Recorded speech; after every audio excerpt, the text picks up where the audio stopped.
Saudara-saudara, Tuhan pimpin kita dan Tuhan membawa kita menuju kepada semacam pengertian akan hal-hal yang Tuhan inginkan, supaya kita makin hidup, makin sesuai dengan kehendak Tuhan. Mari kita membaca bersama-sama dari Efesus pasal yang kedua. Efesus pasal yang kedua, kita akan membaca dari ayat 11 sampai dengan ayat yang 13. Efesus pasal 2 ayat 11 dengan ayat yang ke-13. Saya membaca satu kali, saudara semua ikut membacanya.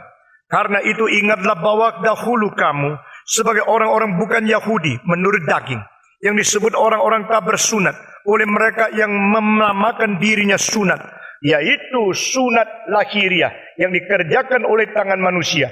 Bahwa waktu itu kamu tanpa Kristus, tidak termasuk kewargaan Israel, dan tidak mendapat bagian dalam ketentuan-ketentuan yang dijanjikan, tanpa penghargaan dan tanpa Allah di dalam dunia. Tetapi sekarang di dalam Kristus Yesus, kamu yang dahulu jauh sudah menjadi dekat oleh darah Kristus. Semua membaca bersama-sama. Karena itu ingatlah bahwa dahulu kamu sebagai orang-orang bukan Yahudi menurut daging, yang disebut orang-orang tak bersunat oleh mereka yang menamakan dirinya sunat, yaitu sunat lahiriah yang dikerjakan oleh tangan manusia. Bahwa waktu itu kamu tanpa Kristus, tidak termasuk kewargaan Israel, dan tidak mendapat bagian dalam ketentuan-ketentuan yang dijanjikan, tanpa pengharapan dan tanpa Allah di dalam dunia ini. Tetapi sekarang di dalam Kristus Yesus, kamu yang dahulu jauh sudah menjadi dekat oleh darah Kristus. Mari kita berdoa sekali lagi. Tuhan, berkatilah apa yang sudah kami baca bersama, bagian dari firman-Mu yang hidup dan yang menghidupkan, firman-Mu yang suci dan yang mengkuduskan, firman-Mu yang tidak berubah tetapi merubah hidup manusia, firman-Mu yang kekal dan yang memberikan pengharapan yang abadi bagi semua yang beriman. Kami berdoa kiranya Roh-Mu yang kudus memberikan penjelasan kepada kami, memberikan pencerahan ke dalam hati kami, dan memberikan juga kepada kami hati yang aus dan dahaga akan firman Tuhan, sehingga kami boleh menerima sesuatu kepenuhan yang dijanjikan oleh Tuhan, di mana Tuhan berkata, barang siapa buka mulut dengan besar, aku akan memenuhinya. Barang siapa lapar dan dahaga akan kebenaran, mereka akan dikenyangkan. Dengar doa kami Tuhan. Berkati setiap kami yang sudah datang pagi-pagi ini ke dalam tempat kebaktian ini. Kiranya Tuhan memimpin kami dengan firman yang hidup. Jadikan kami orang yang hidup di dunia, bersandar kepada Tuhan dan mengisi kebenaran Tuhan, dan mengutarakan, mengekspresikan cinta kasih, keadilan, kesucian, dan segala kebajikan Tuhan ke dalam jiwa orang lain. Dengar doa kami yang kami panjatkan dalam nama Yesus Kristus, penebus dan juru selamat kami yang hidup. Amin. Saudara-saudara, minggu yang lampau kita telah berbicara tentang bagaimana kita diselamatkan dan kita dipersiapkan untuk mengerjakan hal-hal yang baik. Saudara-saudara, jikalau kita melihat di dalam teologi Paulus, seolah-olah ditekankan iman. Karena iman kita dibenarkan, karena iman kita dikuduskan, karena iman kita menerima Roh Kudus, karena iman kita disebut sebagai anak Allah, karena iman kita berdamai dengan Tuhan Allah melalui Yesus Kristus. Karena iman kita mempunyai pengharapan, karena iman kita menghasilkan cinta kasih.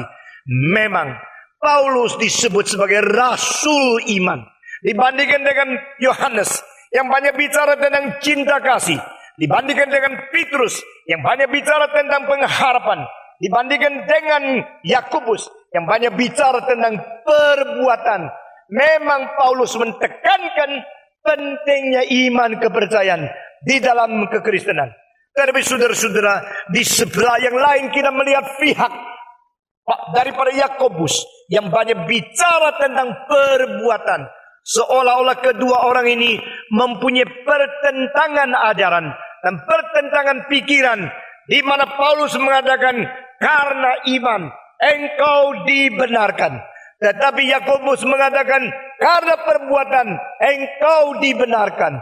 Apakah kedua ini bertentangan? Saudara-saudara, justru tidak. Di dalam soteriologi yang saya baru selesai mengajar di STTRI, kita meminta mereka membandingkan perbedaan konsep iman dan konsep di Paulus dari konsep yang berada di Yakobus. Saudara-saudara, istilah yang sama di dalam pemakaian Paulus berbeda dengan pemakaian Yakobus. Paulus mengatakan iman berarti bersandar total kepada Yesus Kristus dan sungguh-sungguh menerima keselamatan yang sudah digenapi oleh Dia, tanpa bersandar lagi kepada perbuatan, jasa, atau karya manusia apapun. Karena Paulus tidak percaya kerjasama antara manusia dengan Allah untuk boleh seorang diselamatkan. Saudara-saudara sekalian, tetapi iman yang dikatakan di dalam Yakobus justru terbalik.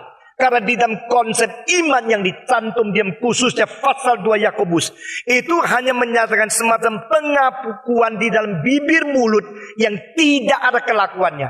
Nah, saudara-saudara, itu adalah iman yang belum mempunyai hidup yang sungguh-sungguh, tetapi menyatakan diri beriman, ikut-ikut orang lain di dalam pengakuan, tetapi tidak bisa dipertanggungjawabkan karena tidak ada perbuatan. Itu sebab Yakobus mengatakan iman tanpa perbuatan mati adanya. Seperti tubuh tanpa jiwa mati adanya. Sama. Saudara-saudara, kedua konsep di dalam Paulus mengenai dibenarkan berbeda dengan konsep di dalam Yakobus. Di dalam Yakobus, supaya orang mengetahui perbuatanmu yang membuktikan imanmu, barulah mereka membenarkan engkau.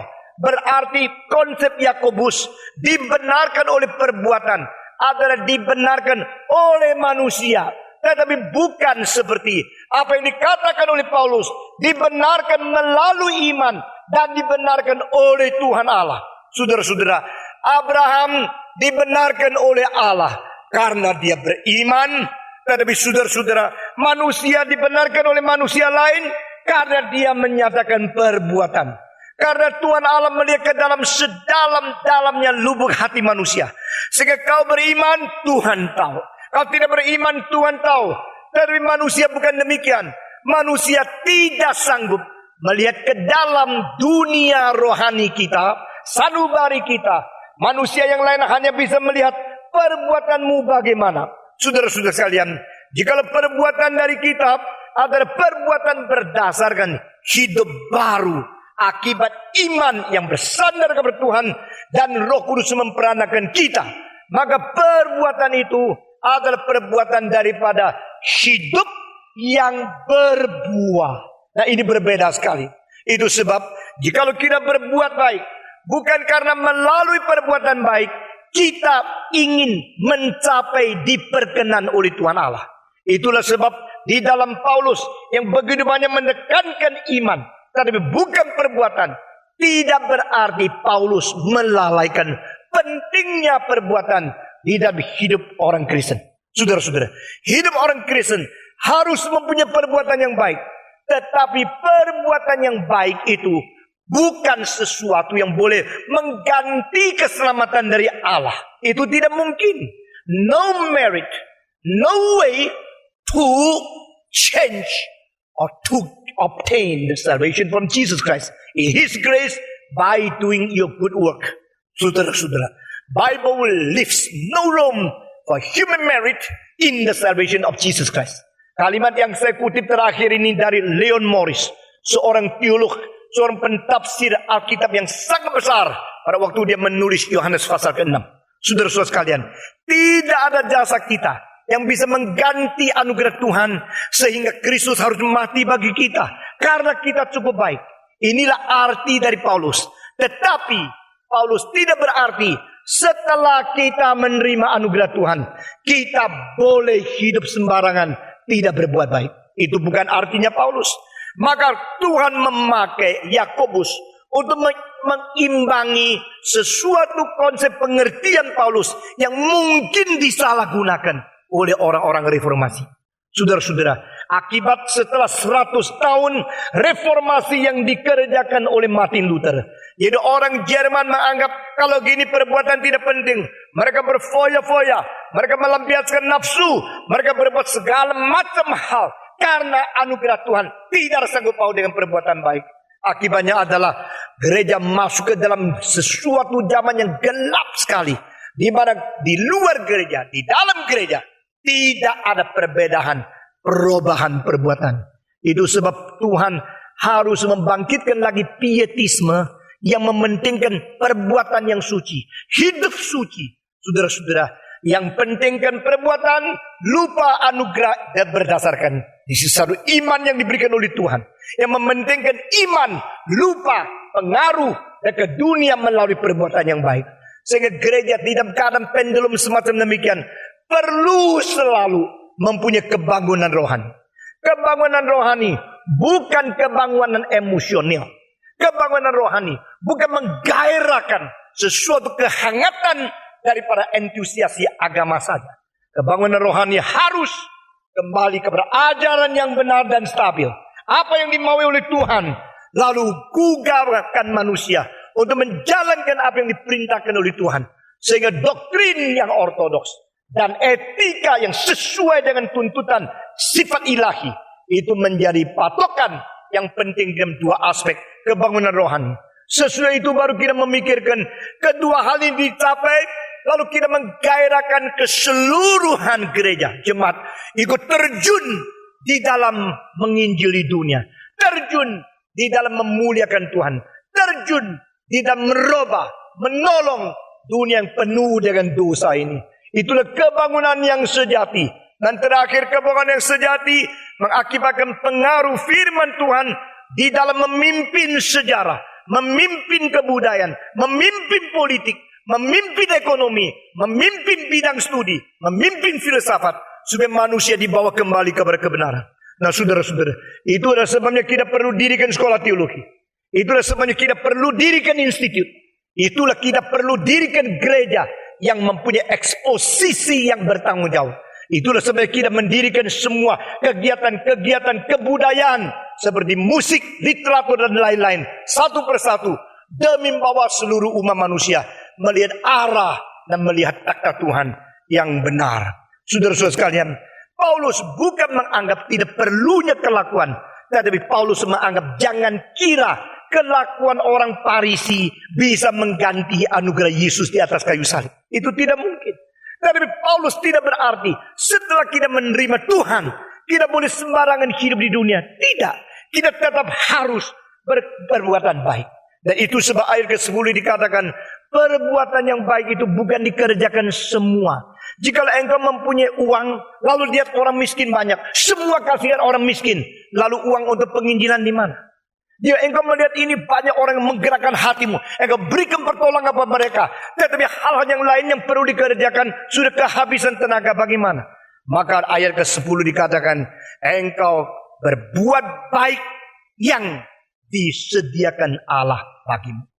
Nah, di sini ada sesuatu kategori di mana manusia tidak sampai diperalat dengan semacam ketidaksadaran, di mana hati nurani telah dikesampingkan kepada hal-hal yang merusak keseluruhan pengertian kebajikan.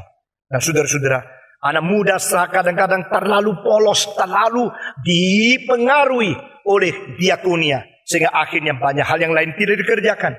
Ada juga yang terlalu dipengaruhi oleh hal yang lain, sehingga diakonia tidak dikerjakan. Tidak memerlukan sesuatu pengertian keadaan yang menyeluruh. Ini disebut di sini, disediakan oleh Tuhan bagi engkau. Jadi, you harus berdoa baik-baik. Tuhan, sekarang saya sudah Kristen, saya sudah diperanakan, saya mau berbuat baik. Saya berbuat baik yang mana? Tuhan tunjukkan. Dan di dalam pimpinan Tuhan, you kerjakan hal yang baik yang dipersiapkan Tuhan. Kalau tidak demikian, engkau akan capek sampai mati, belum mencapai fokus hidup yang ditentukan Tuhan bagimu. Nah, saudara-saudara, sekarang banyak orang kalau dikerjakan ini kerja, aduh saya capek, saya terlalu sibuk. Kalimat itu menyatakan apa? Menyatakan tidak ada prioritas Tuhan di dalam hidupnya. Yang ada adalah apa yang dia mau. Kalau yang dia mau sudah dikerjakan sampai habis, sisa apa saja untuk Tuhan, dia kira dia cinta Tuhan. Padahal dia seumur hidup sedang membuang waktu Tuhan untuk hal-hal yang bukan Tuhan atur dan Tuhan pimpin. Itu sebab kita perlu satu perombakan konsep. My life is not mine. My life is God's. My time is not mine. My time is God's. My money is not mine. My money is only entrusted to me by God. I should obey and find out the guidance of the Holy Spirit. Berbuat baik sesuai apa yang dipersiapkan Tuhan. Bukan berbuat baik untuk menyatakan saya dermawan. Berbuat baik untuk memancing supaya kebaikan ini mendapatkan keuntungan lebih besar. Itu semua pikiran orang jahat. Itu semua pikiran orang egois. Semua pikiran orang seperti bukan Kristen, orang kafir. Saudara-saudara, saya diberikan hidup baru supaya saya berbuat baik. Berbuat baik yang sudah disediakan Tuhan bagi aku untuk mengerjakan. Nah, ini satu pelajaran yang penting sekali. Lalu sesudah selesai, Paulus mengatakan kalimat itu, dia langsung mengatakan, engkau harus ingat. Saudara-saudara, ini semua firman Tuhan itu adalah hal yang begitu berbobot, yang begitu penting, dan bukan memperkenan kita, justru terbalik, menuntut kita hidup diperkenan oleh Tuhan. Saudara-saudara, karena itu ingatlah, setiap kali istilah LAH keluar, berarti perintah. Ingatlah, bertobatlah, hidup sucilah, dipenuhilah dengan Roh Kudus. Ini istilah lah keluar, selalu berarti satu perintah, a commandment. Saudara-saudara, a good Christian is a man who always available for commandment of God. Seolah-olah engkau senantiasa menunggu perintah daripada Tuhan. Dan hari ini satu perintah lagi, ingatlah engkau harus ingat. Ini berarti kita harus menguasai memori kita. Di dalam pikiran dari Augustinus, memori salah satu hal yang paling penting di dalam hidup manusia. Karena melalui memori kita membuktikan kita mempunyai zat kekekalan. Saudara-saudara, the essence of eternity is within us. Because God had already implanted a memory in our life. Di dalam itu kalkulator, di dalam komputer yang ada memorinya mahal, yang tak ada memorinya murah, betul tidak? Saudara-saudara, yang memori bisa memasukkan data sebanyak mungkin makin mahal. Nah, di situ memberikan pelajaran kepada kita. Allah telah menciptakan satu-satunya makhluk yang bisa mengkaitkan setiap saat dengan unsur kekekalan, yang bisa mengkaitkan saat yang lewat di dalam gudang yang kadang-kadang perlu dikeluarkan. Saat-saat yang sudah lewat tidak digugurkan, tapi dimasukkan ke dalam gudang. Memori itu bisa mempengaruhi bagaimana saya bertindak sekarang dan bagaimana saya bertindakkan hari depan.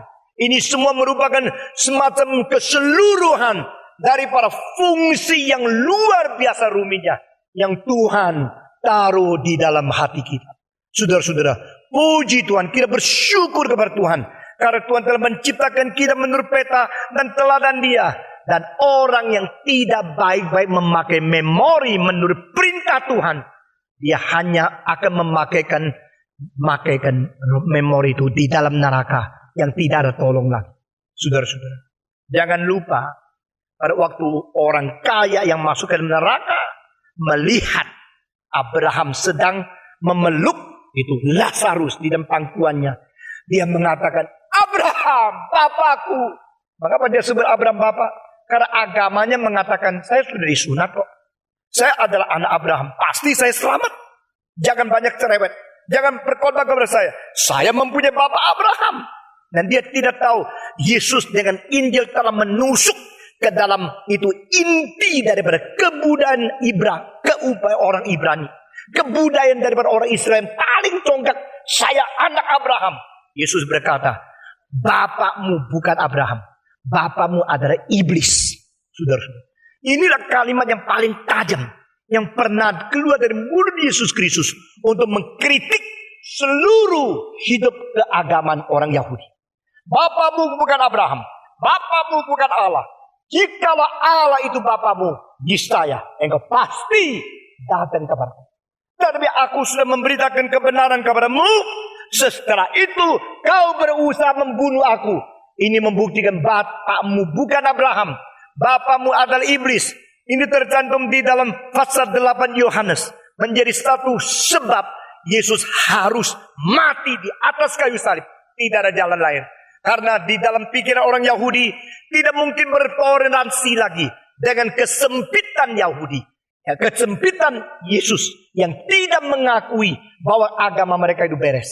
Saudara-saudara, kalimat yang begitu tajam mengakibatkan sesuatu konflik dan sesuatu peruncingan kebencian orang Yahudi kepada Yesus Kristus. Dan Yesus dipaku di atas kayu salib. Karena Yesus mengatakan, Bapamu bukan Abraham. Bapamu itu adalah iblis. Nah saudara-saudara, kita kembali ke sini. Pada waktu Paulus mengatakan, ingatlah kamu bagaimana. Ini memberikan perintah. Kita baik-baik mempergunakan memori yang Tuhan berikan kepada kita. Saudara-saudara, orang yang di dalam hidup ini tidak mau memakai memori dengan beres. Dia hanya bisa memakai memorinya secara tidak lagi beres. Tetapi harus dipakai terus-menerus di dalam neraka. Engkau melihat dari mana engkau melihat ini? Engkau melihat ini melalui Lazarus yang berada di pangkuan Abraham. Dan Abraham berkata, menjawab orang kaya itu, kamu harus ingat, waktu kau hidup di dunia seenak-enak, tetapi dia berbakti kepada Allah. Ingatlah, kau di dunia bagaimana sewenang-wenang. Nah saudara-saudara, waktu saya membaca ayat itu saya takut luar biasa. Karena the only thing can be done in hell is to remember. Hanya bisa ingat. Dan habis-habis mengingat. Tidak ada pekerjaan lain lagi.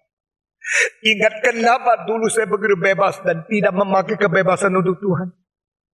Ingat bahwa saya begitu kaya tapi bukan untuk pekerjaan Tuhan. Ingat saya sewenang-wenang. Tapi mengapa saya tidak memperduli akan perintah Tuhan? Saudara-saudara, saya cari lagi apa yang bisa dikerjakan di dalam neraka. Nothing but memory. To remember, that's all. The only thing you can do in hell for eternity. Selama-lamanya. Memang kalau ingatan itu yang baik, engkau senang. Engkau ingat hari-hari yang enak. Tapi engkau mengingat sesuatu hal yang tidak bisa kembali lagi. No return, no reverse. No opportunity anymore in eternity. Yang ada hanya menyesal. Alangkah baiknya kalau memori itu hilang. Alangkah baiknya kalau segala sesuatu yang berada di memori itu dihapus. Sehingga engkau boleh hidup dengan tidak ada memori yang begitu merongrong, begitu menyiksa. Bad memory is a terrible torture in your spirit. Memori yang jelek merupakan sesuatu penyiksaan yang tidak habis-habis di dalam spirit seseorang. Dari itu memori. Itu sebab Paulus berkata di sini, karena itu ingatlah. Ingat apa? Orang Kristen disuruh ingat apa oleh Paulus? Orang Kristen disuruh ingat bagaimana engkau tadinya hidup tidak beres. Tetapi karena Kristus engkau menjadi beres. Sehingga karena ingatan seperti ini mengakibatkan engkau kembali kepada sumber. Engkau kembali kepada sumber bijaksana. Kembali kepada sumber anugerah. Kembali kepada sumber berkat. Kembali kepada sumber kebenaran. Dan engkau tidak hidup sebagai sesuatu oknum yang tidak rasa perlu bertanggung jawab kepada sumbermu, kepada Tuhan. Ingatlah bahwa dahulu kamu sebagai orang-orang bukan Yahudi menurut daging yang disebut orang-orang tak bersunat oleh mereka yang menamakan diri sunat. Istilah sunat di sini pertama tidak ada tanda petik, kedua ada tanda petik. Berarti Paulus mengatakan kalimat ini sesuai dengan penilaian orang Yahudi terhadap orang kafir. Saudara-saudara, di dalam orang-orang Yahudi, kalau mereka mengatakan ini orang dari Hebron, ini orang daripada Yeriko, ini orang dari Galilea, ini orang dari Bersesta. Waktu mereka mengatakan kalimat itu hanya menunjukkan dari mana tempatnya. Tapi kalau mereka sudah keluarkan kalimat ini kafir, ini orang kafir, dan ini tidak disunat, itu penghinaan yang besar sekali. Saudara-saudara, Yahudi sudah memupuk semacam kecongkakan kedagingan dengan melontarkan kalimat-kalimat yang menghina segala bangsa. Ini adalah semacam pikiran yang begitu sombong, begitu sempit. Jadi semua bangsa yang bukan Yahudi dianggap seperti anjing. Maka orang Yahudi begitu bangga karena mereka mempunyai Allah yang berjanji dengan mereka. Mereka mempunyai Allah menurunkan firman kepada mereka. Mereka mempunyai Allah yang menjanjikan Mesias menolong mereka. Semua bobot-bobot dan intisari di dalam pengharapan mereka mengakibatkan orang Yahudi melihat lagi bangsa-bangsa kafir adalah anjing. Ini semua seluruh dunia, bangsa-bangsa di luar Yahudi dianggap sebagai anjing karena mereka tidak mengenal Allah dan Allah tidak berjanji dengan mereka. Saudara-saudara, ini semacam kecongkakan yang bikin Tuhan sedih. Karena Tuhan mau melalui Abraham dan keturunannya berjanji bukan hanya dengan Israel, berjanji dengan segala bangsa. Saudara-saudara, melalui Kristus dan kematiannya, melalui penginjilan yang memberitakan Kristus yang mati dan bangkit untuk membawa segala bangsa, segala suku, segala bahasa, segala sudut manusia dibeli dengan darah Yesus kembali kepada Allah, menjadi kerajaan Allah yang berada di dunia ini. Saudara-saudara sekalian, namun demikian kita melihat orang Yahudi tidak menangkap apa yang menjadi makna Tuhan. Orang Yahudi justru menangkapnya secara lahiriah. Sama seperti kalau orang mengirim kado Natal kepada engkau, engkau lebih suka bungkusan di luarnya dan tidak tahu isinya itu apa. Engkau mau simpan kertasnya yang di luar yang membungkus, tapi barangnya engkau buang. Orang Yahudi demikian juga. Orang Yahudi mempentingkan lahiriahnya, tapi lupa intinya. Bagaimana tahu? Di sini Paulus pakai tanda petik. Mereka menganggap diri sudah sunat, tanda petik, dan engkau belum sunat. Mereka menghina engkau karena mereka membanggakan diri, saya sudah disunat. Saudara-saudara, orang yang disunat berdasarkan apa? Berdasarkan perintah Allah. Allah perintahkan Abraham supaya dia sunat dan semua keturunannya harus sunat. Perintah itu diberikan kepada Abraham. Pada satu hari Abraham lupa sehingga anaknya tidak disunat.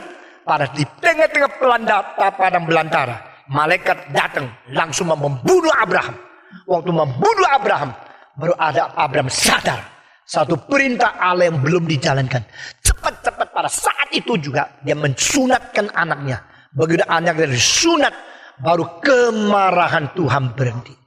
Saudara-saudara, kita kalau polisi marah kita langsung takut. Kalau menteri marah kita takut sekali. Kalau presiden marah kita takut. Sebenarnya dari presiden sama pengemis harus takut kalau Tuhan marah. Itu yang penting. Sekarang manusia sudah yang penting anggap tidak penting, yang tidak penting anggap penting, kacau balau seluruh masyarakat. Saudara-saudara sekalian, Alkitab mengatakan Abraham lupa perintah Allah, tidak menyunatkan anaknya. Allah marah. Saat itu dia cepat-cepat ingat dan cepat-cepat dia lakukan sehingga kemarahan Allah itu berhenti menghadapi dia. Saudara-saudara, dan mulai hari itu orang Yahudi tahu sunat itu penting. Semua anak disunat. Dan anak-anak Yahudi disunat pada hari ke-8 setelah bayi dilahirkan. Mengapa bukan 7? Mengapa bukan hari ke-4? Mengapa bukan hari ke-10? Mengapa bukan 12? Mengapa bukan 1 tahun? Mengapa bukan 5 bulan? Orang menyunatkan anaknya dengan hari yang tidak tertentu. Ada yang sudah 3 tahun baru disunat. Ada yang lebih. Ada yang berapa bulan. Ada yang kecil. Tetapi kitab suci mengatakan hari ke-8. Bukankah angka 3 itu penting di kitab suci? Bukankah angka 4 itu penting di kitab suci?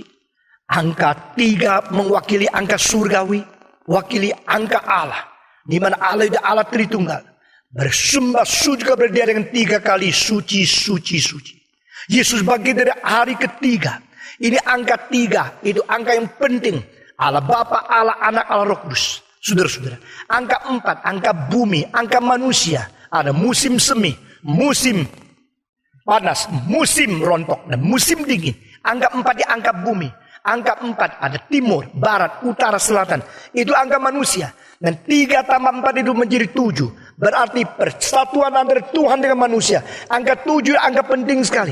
Dari mengapa Tuhan tidak pakai angka 3? Tidak memakai angka 4, pakai angka 7. Kenapa dia pakai angka 8? Sunat dilakukan kepada orang-orang yang dilahirkan dalam dunia pada hari ke-8. Tidak ada orang mengerti.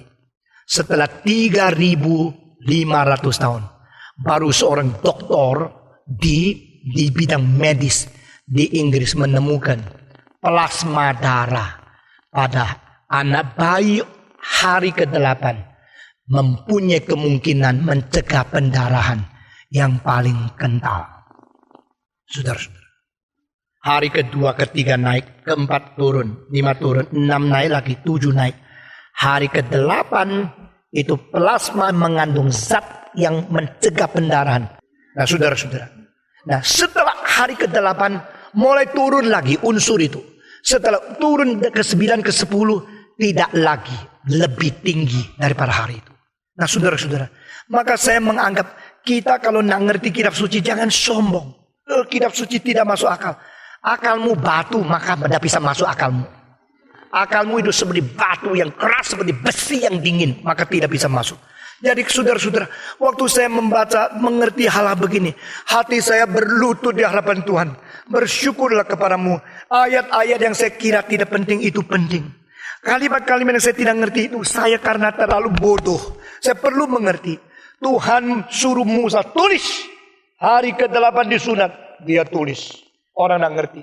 3.500 tahun kemudian baru manusia mengerti mengapa hari ke-8. Jadi kalau saudara sekarang baca kitab suci ada yang tidak ngerti, jangan marah sama Tuhan. Jangan lari. Jangan ragu-ragu. Jangan berontak. Tunggu sabar. 3.500 tahun lagi engkau pasti ngerti. Saudara-saudara, manusia terlalu kecil. Siapa sih manusia? Manusia terlalu remeh. Biar kita rendah hati. Tuhan itu Tuhan. Di Amerika saya membuat institut dan beberapa banyak orang sudah doktor, sudah PhD. Ada yang dari Harvard University, ada lulus dari Yale University, datang belajar lagi. Ada seorang pendeta Malaysia di Sarawak, setiap tahun terbang ke Washington DC untuk studi. Dan karena dia menginginkan lebih banyak uang boleh dapat buku, dia sampai 2 minggu tidak makan, kecuali makan roti. Supaya boleh mengurangi uang bayaran. Waktu saya dengar, saya cucurkan air mata. Orang begitu pintar yang ikut sekolah di situ, saudara-saudara. Dan mereka tetap merasakan firman Tuhan itu jauh lebih tinggi daripada pengertian-pengertian dunia. Saudara-saudara, jika engkau tidak mengerti, saya bicara kepada orang-orang pintar. Satu kali saya berkhotbah di MIT di Boston. Saya mengatakan, kamu orang, waktu baca Einstein, waktu membaca Heisenberg, waktu membaca Stephen Hawking, kalau engkau tidak mengerti, engkau rasa diri minder. Tapi engkau baca kitab suci, kalau tidak mengerti, bukan saja tidak rasa minder, maki-maki Tuhan Allah. Kurang ajar enggak? Nah, itu dosa besar kan? Kenapa baca buku orang tidak ngerti? Baca manusia tidak ngerti, engkau minder. Baca firman Tuhan, engkau berani marah-marah, maki-maki, kritik-kritik. Saudara-saudara, inilah dosa yang makin menyatakan berapa rusaknya manusia terhadap Tuhan. Pintu kita buka untuk setan. Dan pintu hati kita tutup untuk Tuhan. Itu sebab begitu banyak hal kita terkucil daripada jalur yang sudah ditetapkan untuk memberikan anugerah kepada kita. Saudara-saudara, ada orang sudah mempunyai pacar yang bagus sekali. Sengaja dicari karena dia sudah bosan. Akhirnya dapat yang jelek, yang tak karu-karuan. Padahal anugerah Tuhan sudah ada di pinggir dia. Dia tidak tahu. Ada orang tidak bisa menemukan Kristus di sini. Mesti sampai di Jerman baru menjadi orang Kristen. Saya bertemu dengan beberapa orang. Sudah jauh sekali akhirnya menjadi Kristen. Saya tanya dia, dulu di Indonesia ada kesempatan? Ada. Tapi saya waktu itu tidak mau Kristen. Sekarang baru Kristen. Saya berkata, memang hatimu terlalu keras. Maka Tuhan menghukum engkau putar setengah bumi baru ketemu Yesus Kristus. Padahal Yesus sudah di sebelahmu. Tapi engkau tidak lihat. Saudara, demikian juga. Nah, pada waktu orang Yahudi mensunatkan anak-anaknya mereka. Mereka akhirnya tidak mengingat kenapa perintah sunat diberikan. Adalah tanda janji. Sekarang saya tanya, yang penting janjinya atau tandanya? Jawab. Yang penting yang janji atau janjinya? Yang penting yang janji atau tandanya? Kalau engkau mengatakan penting, saya akan membariskan dengan jelas. Yang janji itu penting. Sesudah itu janjinya itu penting. Sesudah itu tanda janjinya itu penting. Tetapi ketiga lapisan ini tidak bisa dipersamakan. Tanda janji itu membuktikan sudah pernah janji. Janji membuktikan pernah ada satu pikiran untuk mengikat kedua pihak menjadi satu. Tetapi yang menjanjikan itulah oknum dan segala sifat wataknya harus menjamin janjinya berlaku tidak. Saudara-saudara, banyak orang gampang berjanji. Sudah janji lupa. Sudah janji tidak dilakukan. Banyak orang berani tanda tangan surat janji. Tetapi tanda-tanda itu tidak berdasarkan kejujuran hati. Yang paling penting orang yang berjanji. Sesudah baru janji. Ketika baru tanda janji. Saudara-saudara. Yang paling penting hidup. Lalu hidup melahirkan hidup. Dan terakhir surat kelahiran. Itu ketiga. Surat kelahiran penting tidak? Penting. Tetapi kalau tidak bisa melahirkan, bikin surat juga tidak ada gunanya. Saudara-saudara. Yang penting mempunyai hidup. Lalu hidup yang bisa melahirkan hidup. Lalu yang dilahirkan mendapatkan surat lahir. Inilah urutannya. Sama. Saudara-saudara. Jika engkau mempunyai surat sudah ada. Tetapi tunggu anak itu lahir baru ditaruh namanya. Tunggu 20 tahun tak mau lahir. Ya tidak ada. Surat itu tidak bisa apa-apa. Karena kelahiran itu adalah fakta yang menentukan perlunya surat itu. Demikian janji menjadi dasar perlu surat janji. Yang janji menopang keabsahan yang dijanjikan itu sampai di mana. Demikian Allah yang setiawan. Dia mempunyai sifat kesetiaan yang menjamin janjinya itu sah. Dan janji Allah yang sah yang memberikan pengharapan kepada manusia. Dan Tuhan mengatakan sunat. Sunat itu hanya tanda. Yang disombongkan bukan tandanya. Saudara-saudara, saya mempunyai kwitansi pembelian mobil ini. Kwitansi ini masih ada. Mobilnya sudah kena bom, sudah hancur. Engkau bilang tidak apa-apa, ada kwitansi. Maka saya pakai kwitansi bisa ke Bandung. Tidak bisa. Ini bukan mobil, ini kwitansi saja. Saudara-saudara, mobilnya sudah dibom, mobilnya sudah meledak. Engkau tidak bisa naik kwitansi ini ke Bandung, tidak bisa. Ini kwitansi, ini kertas, saudara-saudara. Demikian juga Tuhan berjanji kepada Israel. Tuhan berkata, tanda janji adalah sunat. Supaya engkau dipisahkan dari bangsa yang lain. Tetapi aku adalah Allah yang berjanji. Dan janjiku engkau harus tepati. Itu dilupakan. Itu Paulus memakai tanda petik. Dia menghina kembali kepada orang-orang Israel. Yang mengkafirkan mereka yang belum mengenal Taurat. Saudara-saudara. Dan Paulus berkata, ingatlah. Ingatlah. Kamu dulu dihina oleh Yahudi. Yaitu orang yang mendapatkan sunat yang dilakukan dengan kerja tangan manusia. Masih ingatkah? Engkau disebut apa? Engkau disebut yang tidak sunat, tanda petik. Engkau disebut orang kafir seperti anjing. Dan engkau sebenarnya tidak ada apa-apanya. Tetapi engkau sekarang menjadi orang Kristen karena apa? Engkau dikonekkan, digabungkan dengan anugerah Tuhan. Ini ayatnya. Ini ayat yang begitu indah adanya. Saudara-saudara, ayat ke-11 dia katakan di sini. Karena itu ingatlah bahwa dahulu kamu sebagai orang-orang bukan Yahudi, menurut daging, yang disebut orang-orang yang tak bersunat oleh mereka yang menamakan dirinya sunat, tanda petik, yaitu sunat lahiriah yang dikerjakan oleh tangan manusia. Ayat ke-12 mari kita membaca bersama-sama. Efesus 2 ayat ke-12. Semua membaca 1, 2, 3. Bahwa waktu itu kamu tanpa Kristus, tidak termasuk kewargaan Israel, dan tidak mendapat bagian dalam ketentuan-ketentuan yang dijanjikan, tanpa pengharapan dan tanpa Allah di dalam dunia. Nah saudara-saudara, sejak kira-kira umur 18 saya memperhatikan ayat ini dan sangat membuat gugah hati saya mengenai sebenarnya orang yang tidak ada Kristus hidupnya seperti apa sih. Boleh dikatakan ini merupakan satu ayat yang paling pendek yang melukiskan hidup tanpa Kristus itu adalah bagaimana. Saudara-saudara, adalah hidup tersendiri yang tidak ada hubungan dengan Allah. Karena tidak berada di dalam ketentuan-ketentuan janji Allah yang diberikan kepada Israel. Saudara-saudara, Israel itu merupakan satu nama baru yang Tuhan berikan kepada Yakub di dalam perjanjian lama untuk merubah nama aslinya.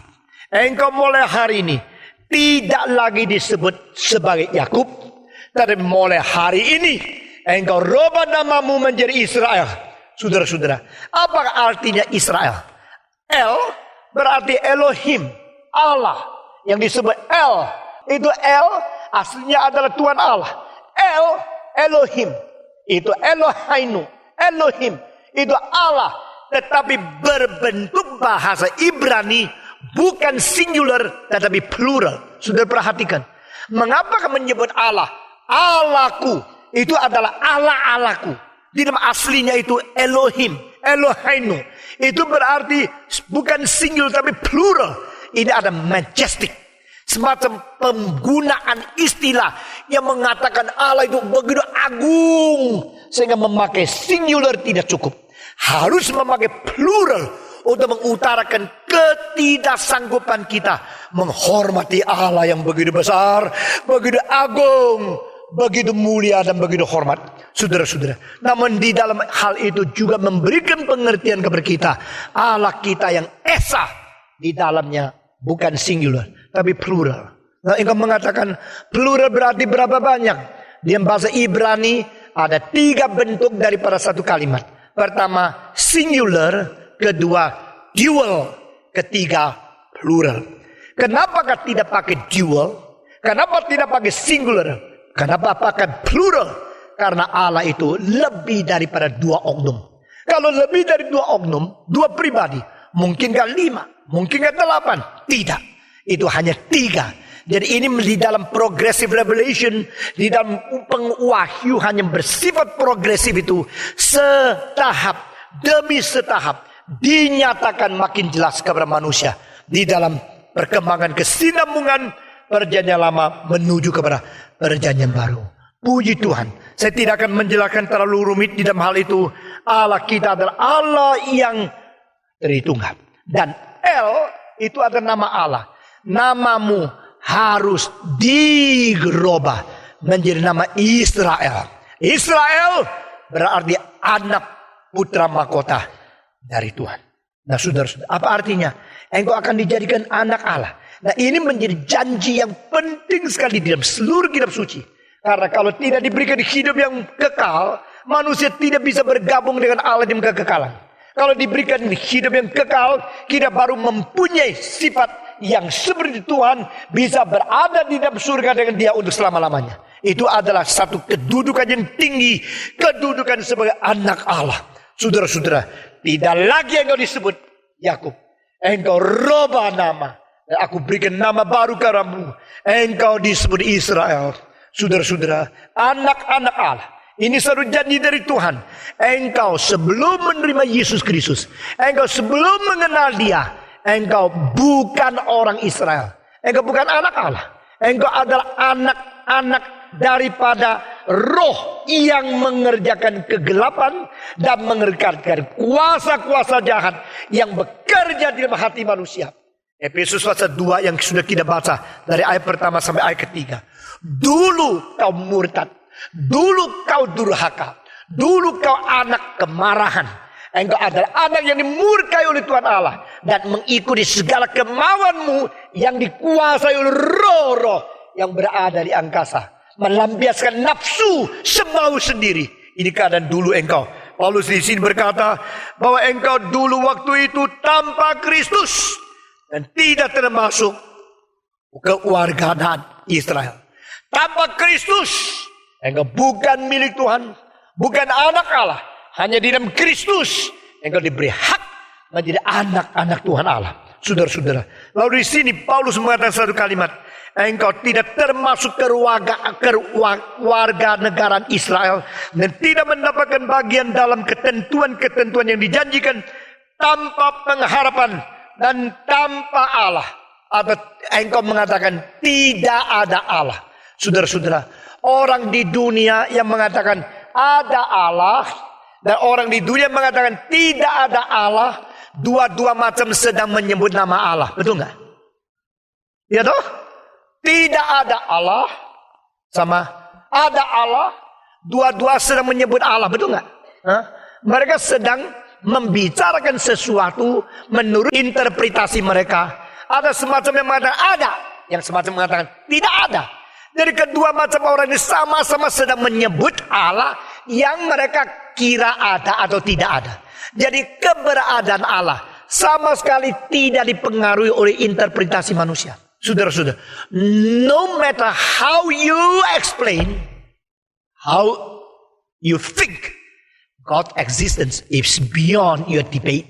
Saudara-saudara, di dalam pikiran apologetika saya, keberadaan Allah bukan akibat perdebatan manusia, tapi penyebab perdebatan manusia. Ikut saya ya. Keberadaan Allah bukan akibat perdebatan manusia, tetapi penyebab perdebatan manusia. 1, 2, 3. Keberadaan Allah bukan akibat perdebatan manusia, tetapi justru penyebab perdebatan manusia. Waktu engkau bilang, ayo mari kita debat, ada Allah atau tidak, itu sudah membuktikan keberadaan Allah yang menyebabkan engkau sekarang diskusi Allah ada atau tidak.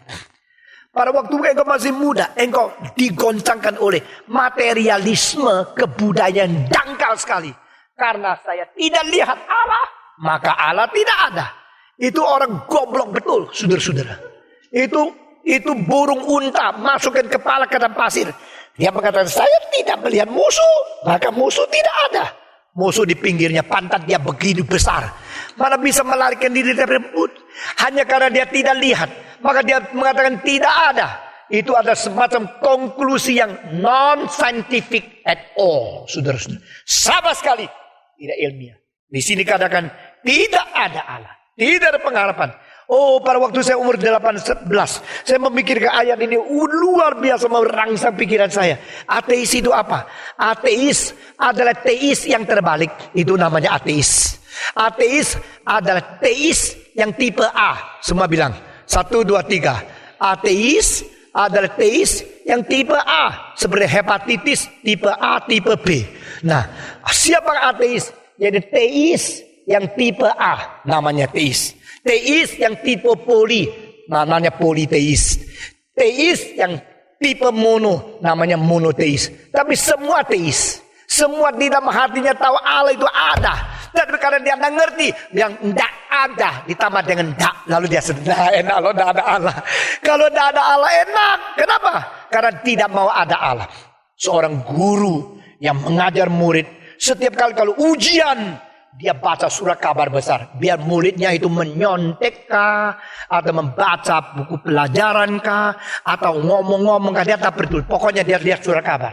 Dia tidak telaten untuk menjaga murid dalam ujian. Kalau saya selamanya dulu itu mengajar sekolah, kalau murid-murid sudah lagi ujian, saya sudah selesai pelajaran yang ditulis sudah pertanyaan, saya tambah 1 kalimat, yang tidak jujur masuk neraka. Begitu. Itu cara saya. Yang mereka baca itu guyu-guyu, pikir sendiri dong. Apalagi kalau orang Kristen, mau masuk neraka tidak. Yang tidak jujur masuk neraka kurung sudah. Ayo sekarang belajar sendiri. Guru itu tidak. Orang ujian, dia baca surat kabar. Dan karena matanya itu tidak baik, bacanya gini. Dari begitu dekat, surat kabar begitu besar, murid itu semua menyontek, guru goblok. Orang goblok selalu rasa orang lain lebih goblok. Supaya dapat hiburan sendiri. Saudara-saudara, ya ini kalau you selalu rasa orang goblok, berarti you sudah goblok betul lah. Sudah. Ini cara saya menguji kamu ya. Ini goblok itu, you sendiri goblok. Orang pintar selalu rasa diri masih kurang pintar. Tapi dia terus belajar dari orang pintar yang lain, akhirnya dia menjadi lebih pintar. Ini caranya Tuhan mengatur proses belajar yang benar kepada manusia. Dia baca-baca sedikit. Heran. Waktu ujian selesai, waktu keluarkan lapor, ditulis nyontek 3 kali. 4 kali, ada yang 7 kali. Mereka pada berontak semua. Datang kepada guru. Guru, saya tidak menyontek. Kenapa menyontek? Karena mau tulis 3 kali. Guru bilang, jangan banyak cerewet. 3 kali ya itu 3 kali. 4 kali. Guru kan dia biasa lihat surat kabar. Mana tahu? Dia bilang, surat kabar saya ada lubangnya. Jadi dari lubang kecil dia jelas itu. siapa nyontek berapa kali. Nah saudara-saudara, inilah cara kita menganggap tidak ada Tuhan. Kita rasa Tuhan tidak ada kok. Yang kelihatan itu langit yang besar seperti surat kabar. Tuhan lagi lihat surat kabar, sehingga kita melihat langitnya penuh polusi. Tidak kelihatan Tuhan. Saudara, Tuhan bilang surat kabarku ada lubang. Tuhan tidak bilang, saya yang bilang. Tuhan bilang ada, bukan Tuhan yang bilang. Guru itu bilang, tuh surat kabarku ada lubangnya.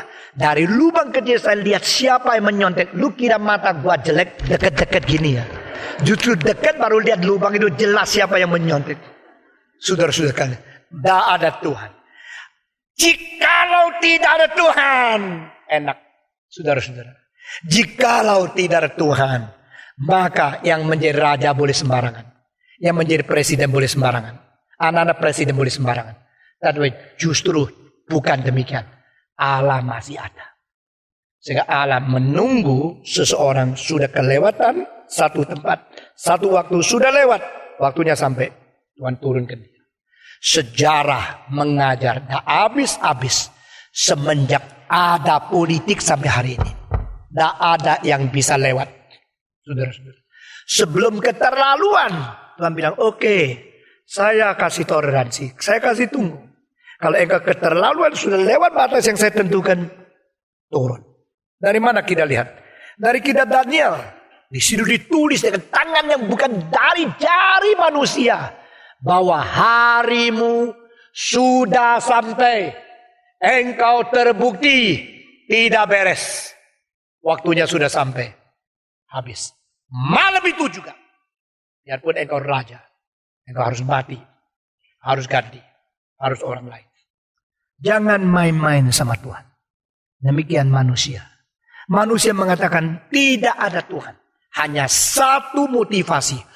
Supaya kebebasanku tidak diintervensi oleh yang benar. Itulah motivasi ateis. Jangan percaya ada ateis yang jujur. Ateis tidak pernah jujur.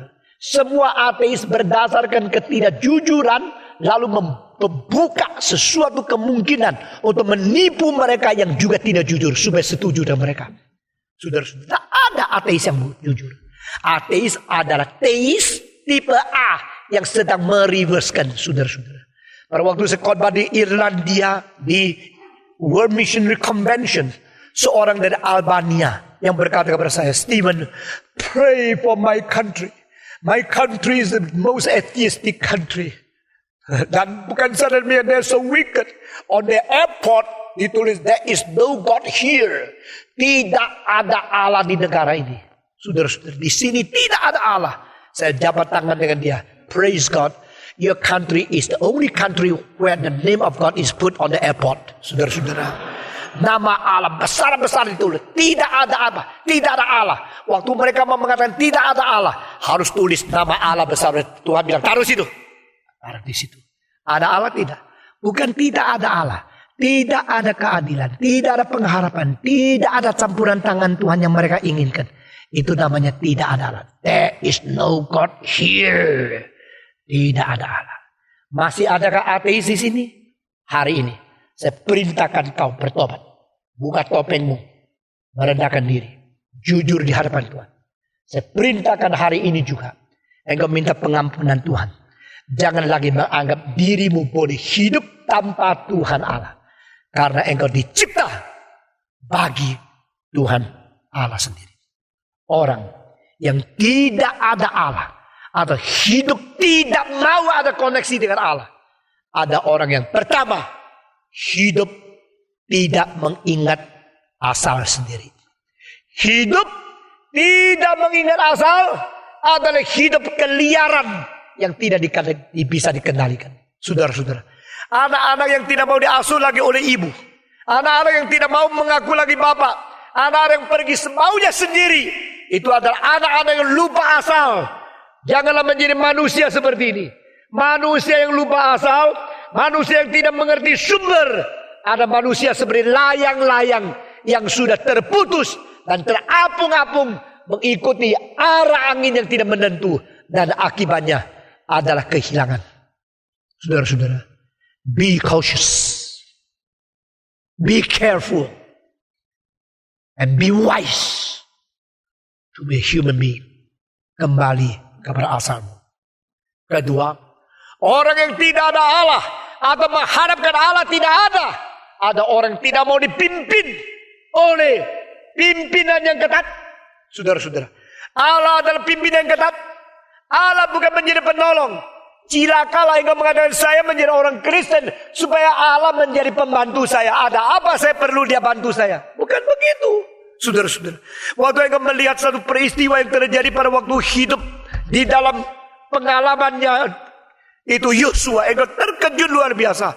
Pagi-pagi Yosua jenderal besar mau memimpin tentaranya untuk berperang untuk membela bangsanya. Pagi-pagi dia bangun. Dia melihat seorang yang lebih besar dari dia berdiri di depan dia dengan seluruh senjata yang lengkap. Maka Yosua tanya, siapa engkau? Jenderal ketemu musuh yang besar. Dia harus begitu berwaspada. Harus begitu berani melawan. Jadi sebelum membawa tentara seluruhnya, orang ini harus dibereskan dulu. Siapa engkau? Engkau datang menjadi lawan? Atau engkau datang menjadi kawan? Nah, itulah alternatif manusia yang terbatas. Kita selalu memikirkan lawan, kawan, kawan, lawan. Kalau engkau sudah memilih agama, engkau memilih agama yang cocok dengan aku. Engkau ke gereja yang khotbahnya cocok dengan engkau. Kalau engkau suka tidur, engkau mengharapkan khotbahnya suara kecil, supaya tidak mengganggu engkau. Kalau engkau suka berdosa, engkau mengharapkan pendeta itu hanya mau uangmu, tidak mau tegurmu. Itulah pilih agama. Saya pilih pendeta ini karena cocok dengan saya. Saya pilih agama itu karena agama itu cocok dengan saya. Orang pilih pendeta cocok dengan dia. Gila dia. Dia mesti pilih pendeta yang berani menegur, dia berani mengutus, berani memberikan sesuatu pengertian yang merubah hidupnya. Baru dia hamba Tuhan. Saudara-saudara sekalian, dia sekarang tanya, saya pilih agama yang bisa membantu saya. Allah yang mana? Allahnya agama ini kah? Atau dewanya agama itu? Atau kuil kelenteng yang lain? Dewa-dewanya yang bisa menolong saya, itu yang saya tak mau. Sekarang saya dagang susah, perlu ada dewa-dewa yang bisa menolong saya. Saudara-saudara sekalian, engkau bukan mau jalan kebenaran. Engkau bukan mau jalan hidup yang kekal. Engkau mau di dalam dunia diberkati dan ditolong oleh dewa-dewa. Maka engkau memilih agama. Pada waktu Yosua tanya, siapa kau? Kau lawan atau kau kawan? Kau datang menantang atau datang membantu? Saudara tahu jawaban apa? Itulah kitab suci. Selalu wahyu Allah di atas alternatif pikiran manusia. Kalau saudara ikuti akan kuliah daripada Pak Yosua Lee, engkau akan melihat selalu ada alternatif, either or, neither nor. Dan di dalam sepanjang sejarah dari Enlightenment sampai kepada itu logical positivism merajalela sampai sekarang didongkel sebelum menjadi postmodern, itu selalu dua. Tapi Alkitab mengatakan no, both are not. Aku bukan menjadi lawan, aku juga tidak menjadi kawan. Aku bukan datang menantang, aku juga bukan datang untuk membantu. Lalu apa kamu? Kamu datang sini untuk apa? Jawaban dari malaikat yang dikirim oleh Tuhan. Aku datang bukan untuk membantu kamu. Aku datang bukan untuk menantang kamu. Aku datang untuk memimpin kamu. Di sini wahyu yang heran sekali muncul. Pemimpin perlu dipimpin. Semua pemimpin perlu dipimpin. Pada waktu Israel mengatakan aku memerlukan seorang raja, Tuhan mengatakan berikan surat firman Tuhan Taurat supaya raja itu baca, supaya dia menjalankan firman Tuhan. Dan raja itu harus taat kepada perintah pimpinan Tuhan supaya dia bisa memimpin. Aku datang memimpin, bukan melawan, bukan membantu. You memperalat Allah menjadi pembantumu? Nonsense. You kira saya melawanmu? Tidak. Aku datang bukan melawan kamu. Aku datang bukan menjadi kawanmu. Aku datang memimpinmu. Itulah wahyu dari Tuhan yang melampaui alternatif yang dihasilkan dari pikiran berdosanya manusia. Aku memimpin kamu. Saudara-saudara, pada waktu Yosua mendengar itu dia sadar. Saya harus berlutut di hadapan Tuhan Allah. Saya percaya yang datang ditemui oleh Yosua pada hari itu bukan lain adalah Kristus sebelum inkarnasi. Before the incarnation of Christ, the second person of triune God came to manifest himself, theophany, to Joshua. Joshua sadar ini Tuhan Allah. Tidak boleh main-main. Dia merebahkan diri ke depan, bukan yang ke belakang. Saudara-saudara, dia merebahkan diri berbakti dengan sadar, my God, ya my God, my commander, my leader. I adore you, I worship you, I dedicate my life before you. Saudara maukah jadikan Tuhan pemimpin? Ini kedua. Ketiga, orang mengatakan hidup tidak perlu Allah. Ada orang hidup tidak ada titik pusatnya. Saudara-saudara, jikalau tidak ada titik pusat, hidup akan menjadi jungkil balik. Nah, sekarang banyak orang kaya tapi jungkil balik. Banyak orang yang hebat tapi jungkil balik. Banyak orang pintar jungkil balik. Karena apa? Karena kehilangan titik pusat. Saudara, lihat lagi contoh yang sederhana ini. Kitab suci ini kira-kira hampir 1 kilo. Kitab suci ini berat. Kitab suci ini perlu ditopang. Tapi waktu saya menopang dengan pegang gini gampang sekali. Tapi kalau saya mau memakai satu cara untuk menopang, saya harus menemukan titik pusatnya. Kalau mendapatkan titik pusat, saudara-saudara, maka kitab suci ini tidak bisa jatuh. Karena apa? Sudah dipegang dengan titik pusat yang ditemukan itu. Nah, saudara-saudara, kalau tidak ketemu, dia terus jatuh. Sudah menemukan titik pusatnya, dia tidak jatuh. Hidup manusia begini. Orang yang tidak mau Tuhan adalah orang yang tidak menemukan titik pusat. Dia mempunyai kekayaan besar, mempunyai pintaran, mempunyai pengalaman besar, tidak berguna. Karena kehilangan titik pusat, bagaimanapun dia jatuh. Tidak bisa. Coba, saudara-saudara, coba kitab sucimu sendiri. Temukan yang pusat, maka dia akan menjadi stabil di situ. Demikian hidup manusia. Hidup kita penuh dengan kesukaran. Hidup penuh dengan tantangan. Nah, kadang-kadang keserakahan kita mengakibatkan kita tertidur rohani. Kadang-kadang kita tidak mau mengalah, tidak mau kalah sama orang lain. Kita rebut, akhirnya apa yang pernah kita peroleh semua hancur. Saudara-saudara, kita perlu titik pusat kembali kepada Tuhan. Siapa sih engkau? Siapa ke saya? Kita hanya manusia yang begitu bodoh, begitu bahaya. Jangan bersandar kepada pintarmu, saudara-saudara. Jangan bersandar kepada pintarmu. Seluruh kita semua orang bodoh. Kita di hadapan Tuhan bodoh. Tapi bagaimanapun kita jangan lupa. Kita harus pusat kembali kepada Tuhan sebagai pusat hidup kita, menopang kita. Kalau tidak begini kita hidup bagaimana? Saudara-saudara sekalian. Keempat. Orang mengatakan tidak ada Allah. Adalah orang yang tidak ada intervensi. Saudara-saudara. Orang yang tidak ada intervensi. Itu orang yang bahaya sekali. 3 hari yang lalu saya baca satu buku mengenai riwayat dari beberapa humor-humor di Tiongkok yang kuno. Seorang raja karena tidak setuju seorang. Dan dia memerintahkan bunuh orang itu. Waktu dia mengatakan bunuh orang itu dibawa di hadapan raja. Dia sudah gemeter, keringat sudah keluar, mukanya pucat luar biasa. Lalu ada seorang menteri keluar dengan berani. Raja, menteri itu berani luar biasa. Raja, saya mau tanya, di dalam sejarah Tiongkok dari kuno berapa ribu tahun sampai hari ini, yang pernah membunuh orang seperti ini, salahnya seperti ini, siapa? Raja itu memang sudah belajar sejarah. Yang penyakit atau kesalahan seperti ini sampai perlu penggal kepala? Tidak ada. Kedua, besok di dalam sejarah mencatat raja pertama yang membunuh orang seperti ini, raja itu nama yang memecahkan rekor siapa? Saya. Cilaka, besok diam sejarah. Aku pertama raja yang paling jahat begini. Dia bilang, lepaskan dia. Tidak usah bunuh dia. Nah saudara, menteri itu berani di dalam kesempatan yang paling bahaya. Keluar, berbicara.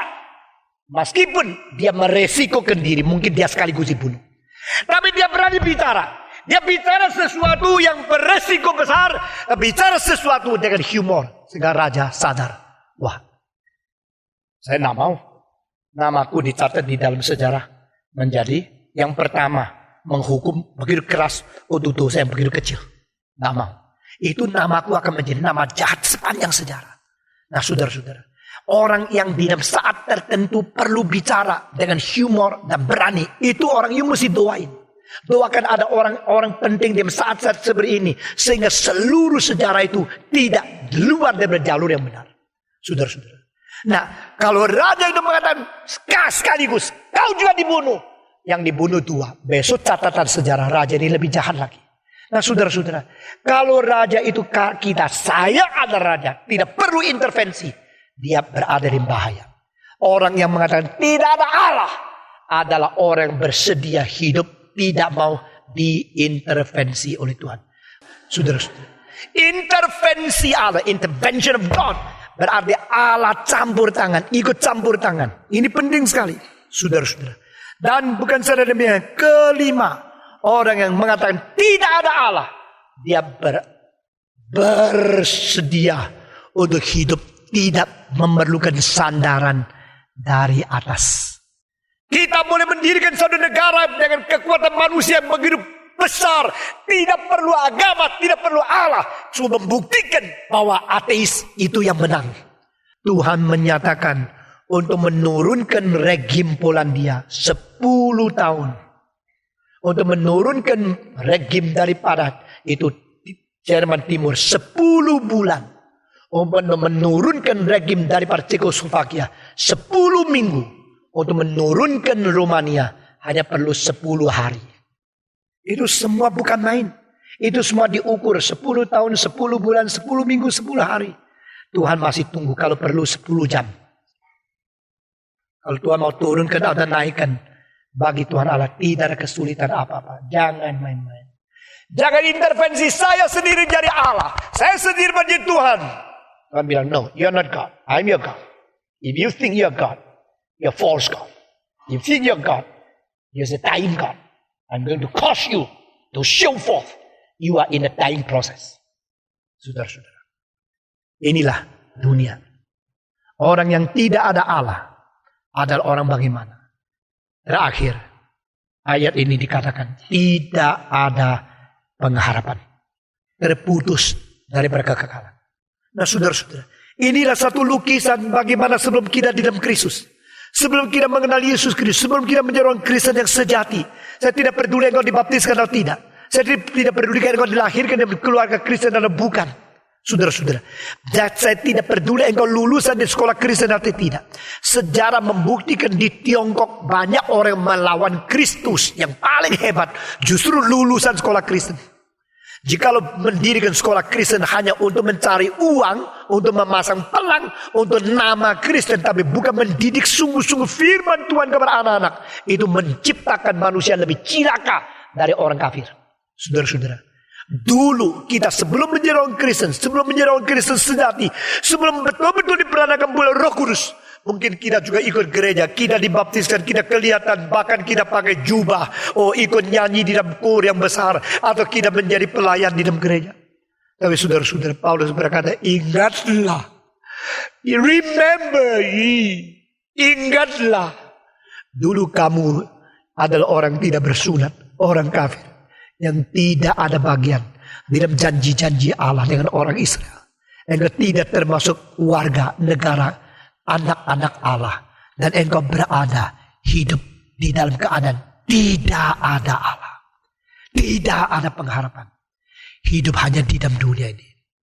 Tetapi ayat 3 dikatakan, ayat 13, tetapi sekarang di dalam Kristus Yesus, kamu yang dahulu jauh sudah menjadi dekat oleh darah Kristus.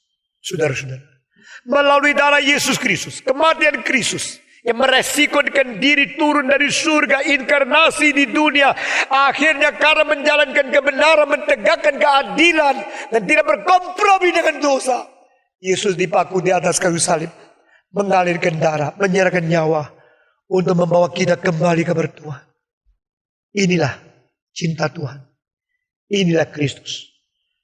Mari kita berdoa bersama-sama. Kita bangkit berdiri. Bapa, terima kasih. Bapa, terima kasih. Bapa di dalam surga, syukuri. Terima kasih. Mari kita berdoa bersama-sama. Kita semua buka suara berdoa. Supaya kita baik-baik mempergunakan ingatan. Ingat segala yang diajarkan Tuhan. Ingat segala kegagalan di dalam sejarah yang menjadi contoh dan menjadi guru, menjadi pendidikan bagi kita. Ingat segala sesuatu orang yang sudah setia mendapatkan satu pahala dan yang dipuji oleh Tuhan. Ingat semua yang sudah Tuhan perintahkan kepada kita. Jangan sampai-sampai di neraka kita hanya ingat-ingat yang menyesal untuk selama-lamanya. Berdoa bersyukur kepada Tuhan kalau Dia sudah membawa kita kembali. Bukan menjadi orang tidak berAlah, tapi menjadi orang mempunyai Allah. Yang sumber kita, yang juga menjadi pusat hidup kita, yang memimpin kita, yang memberikan intervensi menjadi sandaran kita selama-lamanya. Berdoa melalui Kristus yang mati dan darahnya memperdamaikan kita. Kita bersyukur kepada Tuhan. Bukan saja demikian, kita berdoa supaya tidak rangka Natal ini kita membawa banyak jiwa kembali kepada Tuhan juga. Mari kita berdoa bersama. Semua buka suara berdoa. Bapa di dalam surga, kami berterima kasih. Tuhan mengajar kami sekali lagi pada pagi ini. Dengan firman-Mu, dengan firman yang begitu jelas membawa kami kembali. Kami serahkan diri kami ke dalam tangan Tuhan. Kiranya Engkau sendiri tidak meninggalkan kami, tidak membuang kami. Nyatakan kuasa dan kemuliaan di tengah kami. Berkati kami, hancurkan kuasa iblis. Engkau sendiri bekerja di tengah kami ya Tuhan. Kami berterima kasih, kami bersyukur. Kami serahkan pekerjaan Tuhan di dalam tangan Tuhan. Kami berdoa kiranya Tuhan ampuni segala kebodohan kesalahan kami. Dan Tuhan ampuni juga segala sesuatu yang sudah kami kerjakan yang kurang memperkenan hati Tuhan. Tuhan dengar doa kami dan beri kekuatan kepada kami. Kami serahkan semua ke dalam tangan Tuhan. Dengar doa kami Tuhan. Kami berterima kasih, kami bersyukur. Kami serahkan semua ini dalam nama Yesus Kristus, penebus dan juru selamat kami yang hidup. Amin.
Tuhan.